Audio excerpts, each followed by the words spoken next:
জোর করে সকালের হিজাব খুলে দিল। হিজাব বন্যার মতো গলায় পেঁচিয়ে দিল। মনোয়ারা সকালের মাথায় পানি দিয়ে বলল, আম্মু কিছু খাবে? বলো এনে দেই। সকাল মাথা নেড়ে না বলে। ধ্রুব বিরক্তির চোখে পিছনে তাকাই। তখনই একটা বড় ট্রাক যায় রাস্তা দিয়ে।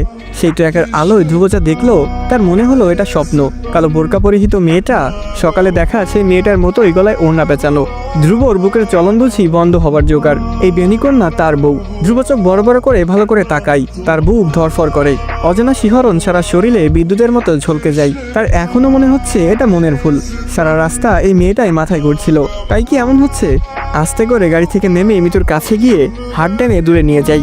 ফিসফিস করে বলে, এটাই কি আমার বউ মিতু? এমনিতেই মেয়েটার শরীরের খুব খারাপ অবস্থা।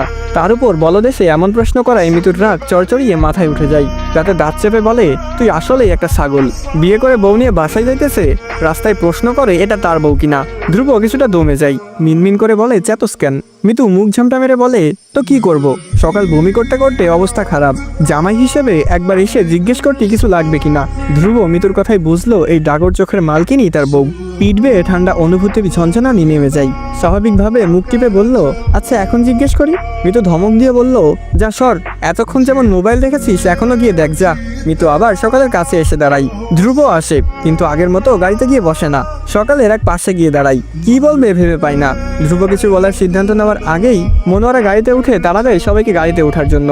মিতু সকালকে বসিয়ে নিচে বসতে গেলে ধ্রুব অস্বস্তিতে কাটা কাটা গলায় আস্তে করে